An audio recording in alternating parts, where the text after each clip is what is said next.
Chers amis, tous, nous devons savoir ou nous souvenir que lorsqu'Hitler ou Mussolini parlaient en public, ils étaient crus, applaudis, admirés. Les idées qu'ils proclamaient étaient en général aberrantes, stupides, cruelles, et pourtant, ils furent acclamés et suivis jusqu'à la mort par des milliers de fidèles. Ces fidèles n'étaient pas des bourreaux-nés, mais des hommes quelconques, ordinaires, prêts à croire et obéir sans discuter. Il faut donc se méfier de ceux qui cherchent à nous convaincre par d'autres voies que celles de la raison. Dans la haine nazie, il n'y a rien de rationnel. Nous ne pouvons pas la comprendre, mais nous devons comprendre d'où elle est issue et nous tenir sur nos gardes. Si la comprendre est impossible, la connaître est nécessaire parce que ce qui est arrivé pourrait recommencer. Ces mots résonnent comme une alerte, un rappel brutal à notre conscience collective. Je vous avoue que mon émotion est toute particulière aujourd'hui. Ce texte fort de Primo Levi, écrit entre décembre 1945 et janvier 1947, se termine avec ces mots d'une lucidité glaçante. Ce qui est arrivé pourrait recommencer. Et me voilà face à vous. Bien trop loin de notre hôtel de ville, mais dans un engagement moral qui transcende toute considération politique.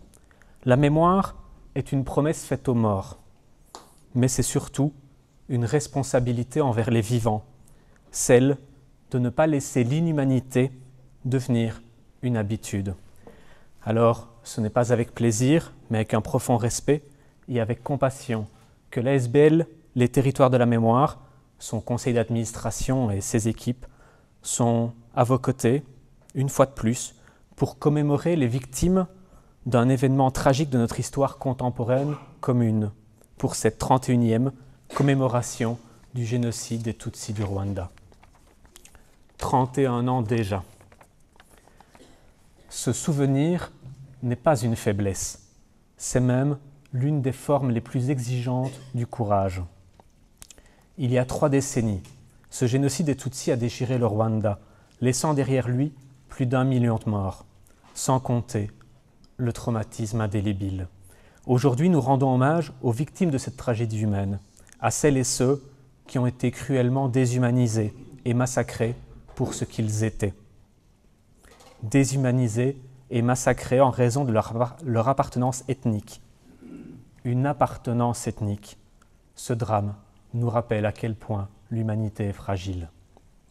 Nous sommes présents également aujourd'hui pour celles et ceux qui ont survécu, mais qui ont dû faire face à la perte de leur famille, de leur foyer, de leur communauté et de leurs espoirs.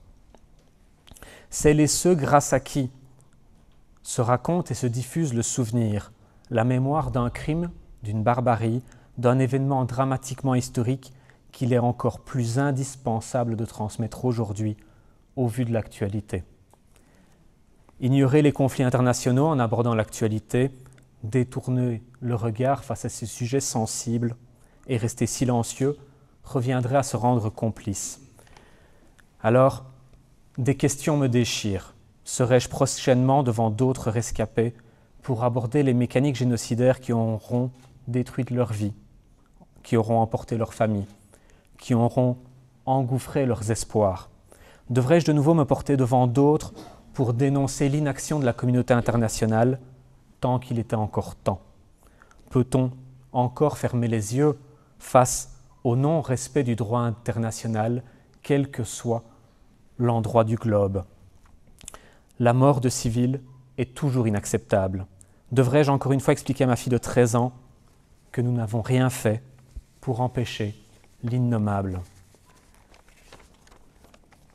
Comprendre l'incompréhensible, c'est comprendre pour transmettre le passé et encourager l'implication de tous dans la construction d'une société démocratique, garante des libertés fondamentales. Il s'agit d'une mission des territoires de la mémoire. Le travail de mémoire est indispensable pour éviter de reproduire les erreurs du passé, pour comprendre cet incompréhensible et finalement participer à la construction d'une société plus solidaire qui place l'humain au centre de toutes les préoccupations. Nous devons nous rappeler que le génocide des Tutsis n'est pas survenu du jour au lendemain. Il a été le résultat d'une longue histoire de tensions ethniques, de discrimination et de violence. Félicité nous l'a bien rappelé. Nous devons nous assurer que de telles atrocités ne se reproduisent plus jamais. Notre association, en tant que centre d'éducation à la résistance et à la citoyenneté, se positionne, et nous le démontrons une fois de plus aujourd'hui, comme un pilier essentiel soutenant chaque individu, chaque groupe dans leur démarche de partage, de résistance et de défense de nos principes démocratiques. Nous croyons fermement que nos luttes se concrétisent par l'action citoyenne, par l'application de la loi, mais surtout par la reconnaissance et le soutien des pouvoirs publics. Il est fondamental de maintenir un lien solide entre le secteur associatif, les pouvoirs publics et les acteurs politiques. Aujourd'hui, cette connexion est manifestement un peu brouillée, mais j'espère et j'ai envie d'y croire en un retour à la normale aussi rapidement que possible, car cela est nécessaire. Nous en profitons donc et portons un message politique fort à nos autorités. Rappelez-vous le génocide, comprenez comment cela a été possible. Agissez pour que cela ne se reproduise plus. Veillez à ce que les citoyens soient encore plus sensibilisés afin qu'ils comprennent les prémices d'une logique qui peut devenir impitoyable. Nous portons un message politique fort aux autorités.